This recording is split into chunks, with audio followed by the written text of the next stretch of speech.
Ro is an owner of an import-export JDM car business here in Japan. He absolutely loves drifting, and he proved to me over and over again that he's one of my great friends. I decided to help Ro with my media skills, and maybe one day soon I will be able to help him with a complete overhaul on his website and social media to bring in some new elements in his company that he might be missing now. Let's start by finding out more about the company, and let's go visit the biggest car auction here in Japan.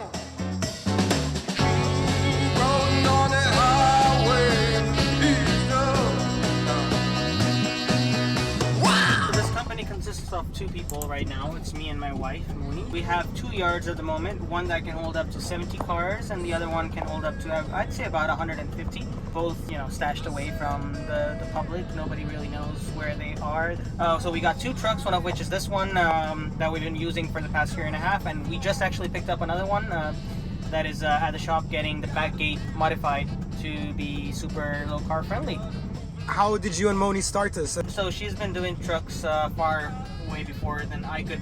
She used to drive this one as a daily, this big truck. And in front of this, my truck looks like a toy truck. How did you guys meet, and then where did this business start? I was that creepy guy in her DMs, and it's not even, I'm not even kidding, like it's honest truth. Hey, you know, I like it, like you drive a Sylvia, I drive a Sylvia too, we should hang out. And it just happened, you know, one thing led to another, and now I bagged her. Hey. Hey, what's up?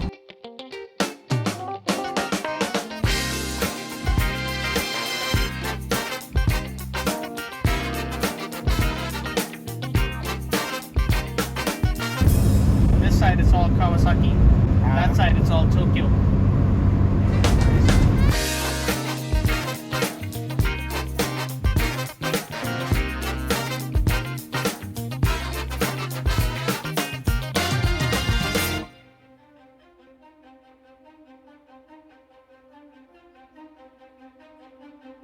Wahab, tell us, where are we?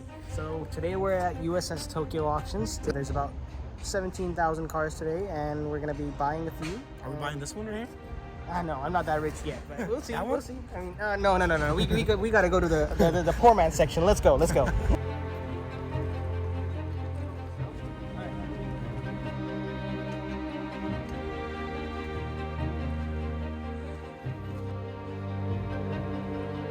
So yeah, we're gonna go into that corner now. Yeah, for you to see what it's like to be here in like Europe place. Hey, we got our own Daiko parking going on. That's why we don't go to Daiko anymore.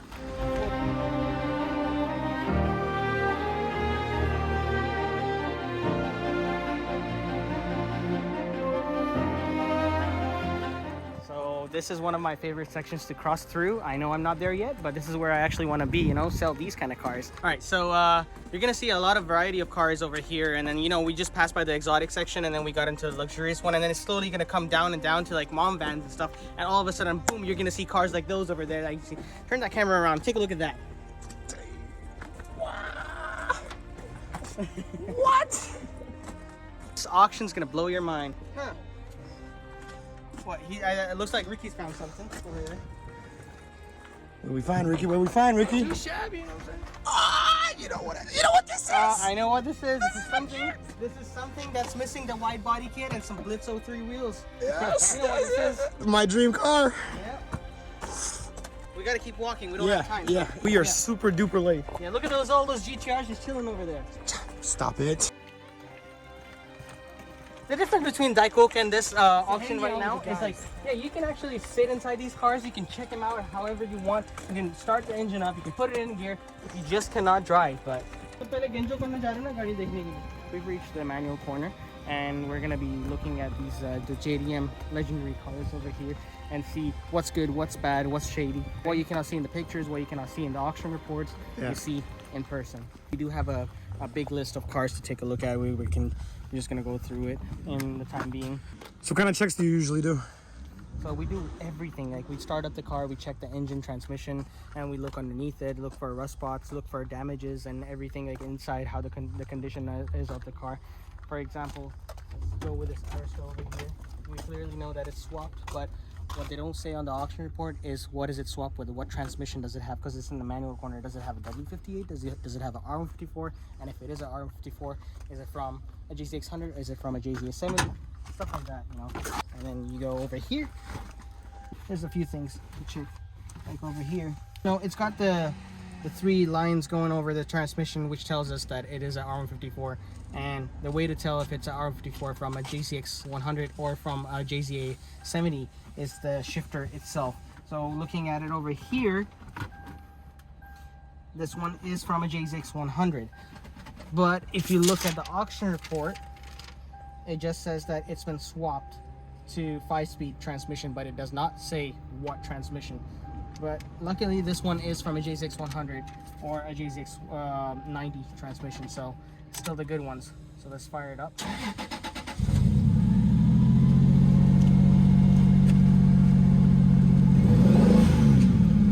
Red flag. This way and this way.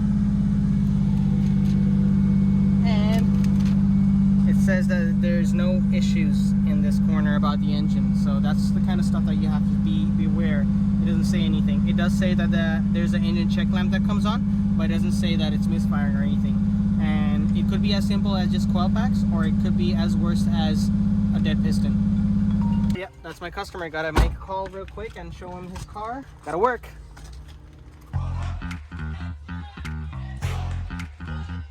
It feels good, man. It feels good, right? Alright, yo, I'm in the light at the end of the tunnel. Paper stacks, yeah, I got them in the bundles. Harry Potter breaking bread with a muggle. They said I would've made it, now they looking puzzled. Alright, well, oh, by the way, this is Lucas. Nice to meet you, brother. This is Jeff. Nice to meet you, Jeff. So I like that. What just happened here? A little bit of a connection there, right? I know. I mean, this happens all the time. We always collusion. Yeah, we don't want to, bump the price up for, no reason. So we always talk to our friends and let us know, like, okay, yeah, if you got this budget, you know what? I'm not gonna touch it if it's higher than what I want to bid on it. I guess there's enough S15s for everybody if you like really look. There's so many. There really are. Thank you so All right. much. Yeah, we'll see you around. Good luck.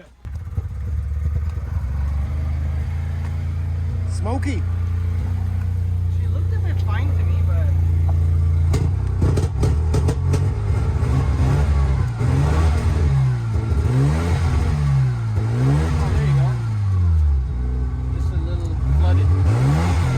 How many years you been doing this?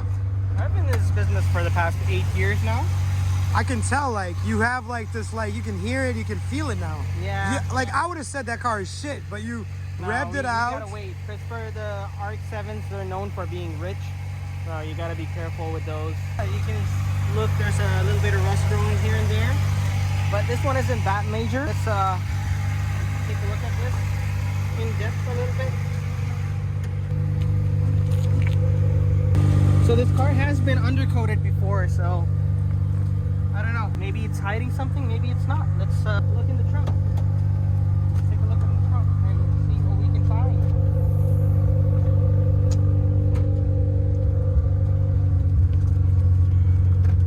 For a normal eye, it looks fairly clean. Yeah, it's not too bad. Spare tire, original too. Seems to have some rust water that was sitting inside there, back there. You can't really check, but if you look, like, you got to take the wheel off. But this one's a personal. Yeah, take a look at that. Oh my God. Take a look at that. It's actually breaking through already. Yep. These are the kind of things that you got to look at in auctions. Auction report didn't mention anything about rust issues. So it isn't too bad, It's still fixable, but if I want to buy a car, I would like to buy one that doesn't have any rust issues or something that I would have to worry about in the next year or so. At least I tell my customers, like, it's got rust issues. It's not too bad. We can fix it if you want, but I like to be honest. And if the customer says, yeah, still buy it, lowball it, see if you win it. We win it, we win it. That's the way it works. Yeah, moving on to the next car now. Hey, what's up? What number are you at right now? We're at 123. Manib was calling me to bid on 129 for him. Yeah, 129 is for me. Yeah, but okay, let me give Manib a call in a second, and I'll call you back in a second. Bye. All right, yeah. All right, so we've got a friend on the bidding screen. We've got another friend checking out another car on the other side of auctions. We've got to call him and see if the car is good. If he says it's good, then we're gonna be bidding on it. Hello हाँ भाई हाँ भाई माल तो अभी आनी है आ गई बस आने वाली है जल्दी बताओ सही. Car seems to be good. No suspension damage or anything on it. It's a missile. We're looking for someone. All right. starting Yep. 2 3 Tell me- sold 3 4 5 Bid. what do you want me to bid to Bid to 750. 750 Yeah. okay it's 8 Let it go. okay How much? 8 5 All right. 8 6 Okay. 8 7 I don't think it's worth that sell. much more than 8. Yeah. yeah just sold The next car is gonna be the Skylines, the 34s. yeah that 130 I was looking at the 30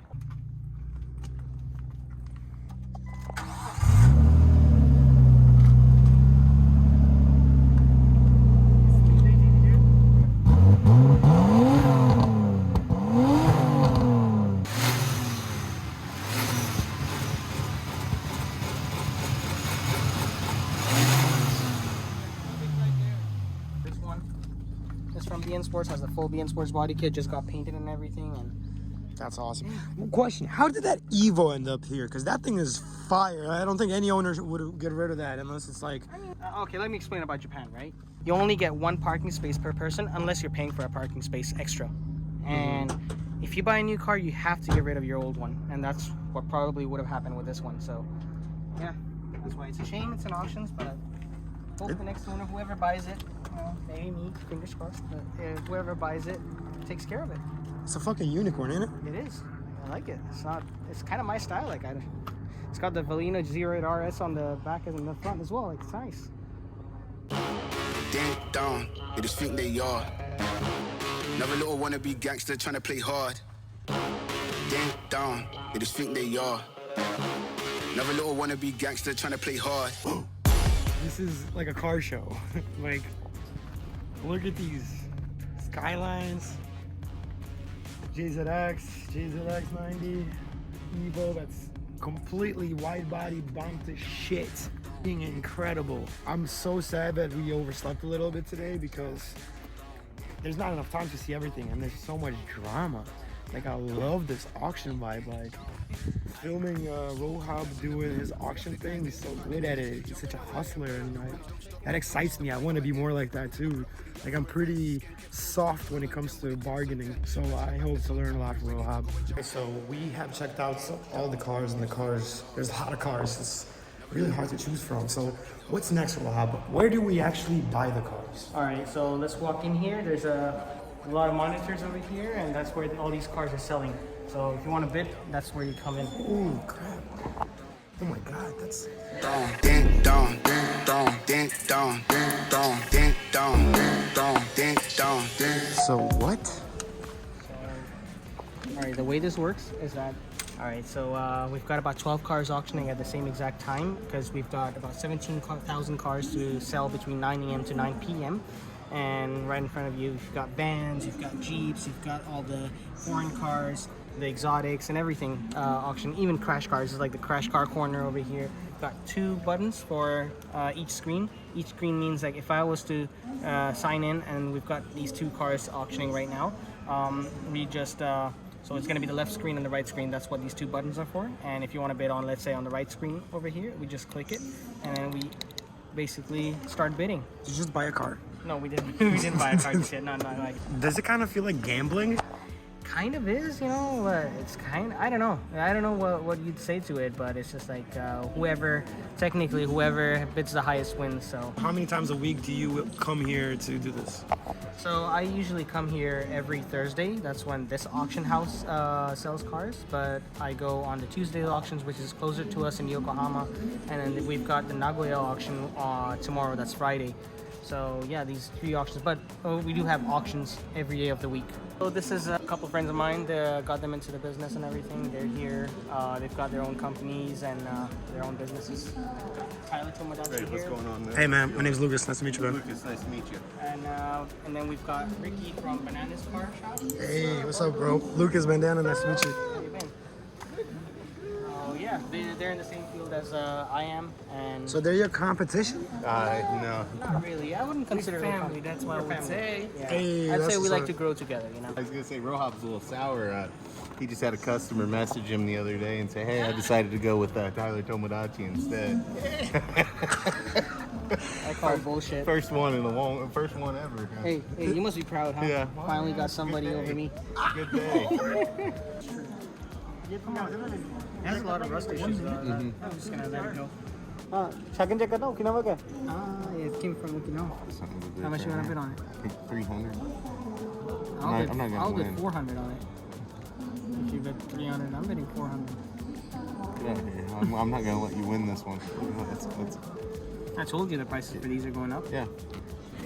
Hey, make sure you're getting me in a good angle. Which angle? Hey, bend over. Which angle would be okay? Suck it in. 48, 49, 50. Come on, go for it. Scared as fuck. It's not even. Oh yeah, it is registering. Look at that. There you go. Bingo. That's your money maker. One was the Mark II. Manual turbo? Factory? Manual turbo? Did you get it? The Mark II Black. Automatic 2. Manual turbo swap. Get it. Get it. Get it.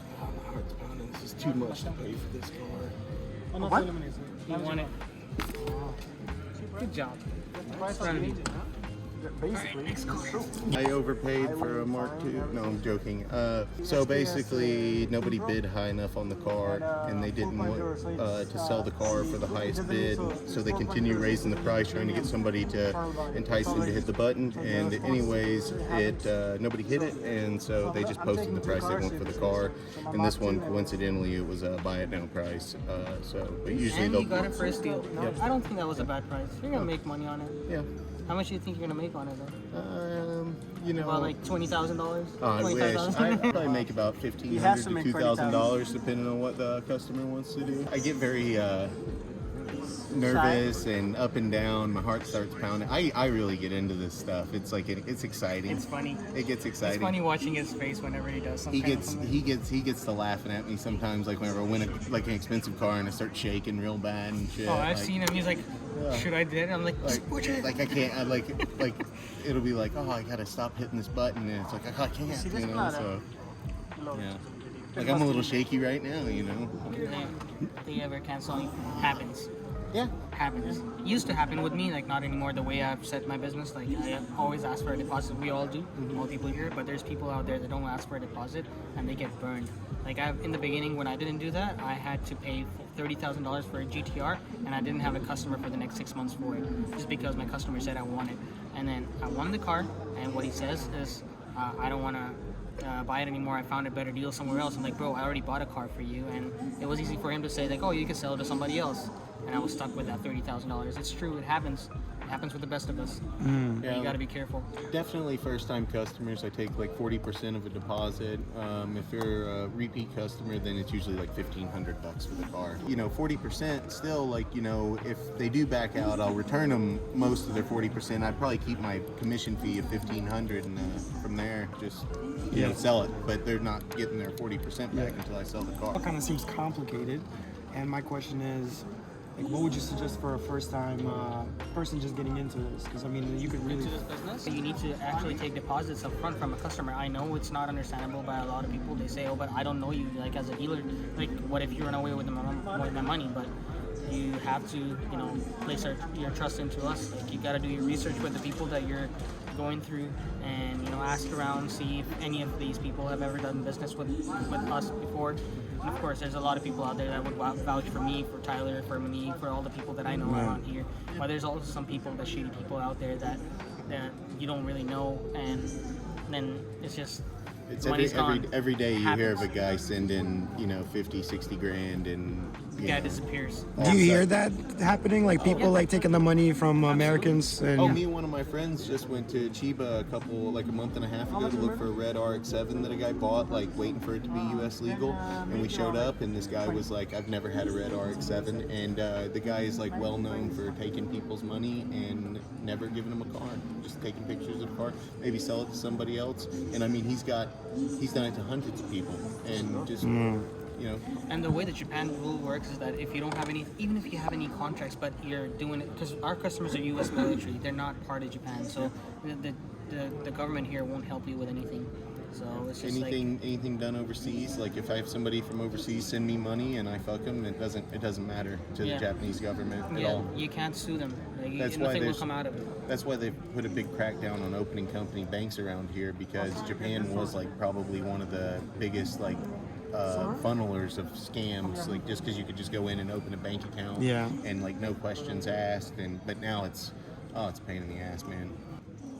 So how do you build trust with your clients? Customer has to do their own research, number one. Number two, if you're going through, at least for me, is that you can ask around people. Like you can go onto my page, you can see other customer reviews. Same as Tyler, like you've got your page, you've got reviews over there. Just check on the reviews, ask around. Like I've got YouTubers that can back the both of us. I've got people like other customers, like other military members that can back the both of us. So like I give a hell of a reach around. Yeah, he does. No, just kidding. When I first started doing it, everybody was like, "Oh, we only buy from Rohab and Manib. You're a piece of shit." And like now I get a couple people who recommend me out there and stuff. So it's not always easy.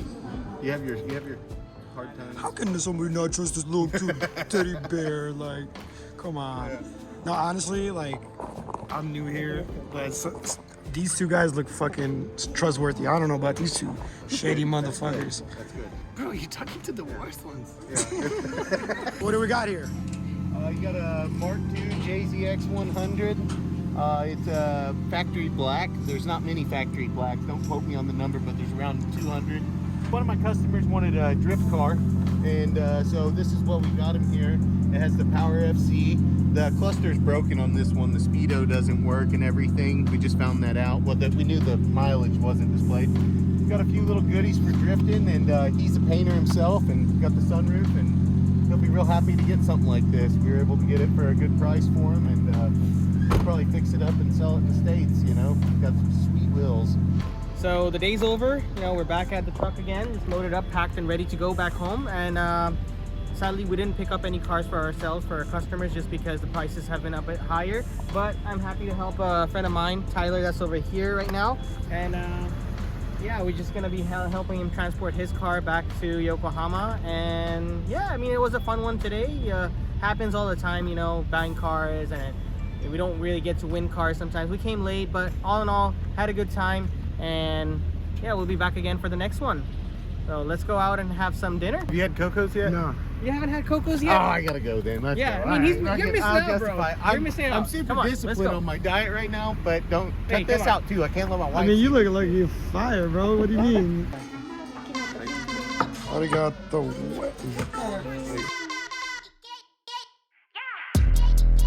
I'm so fucking cute, bitch.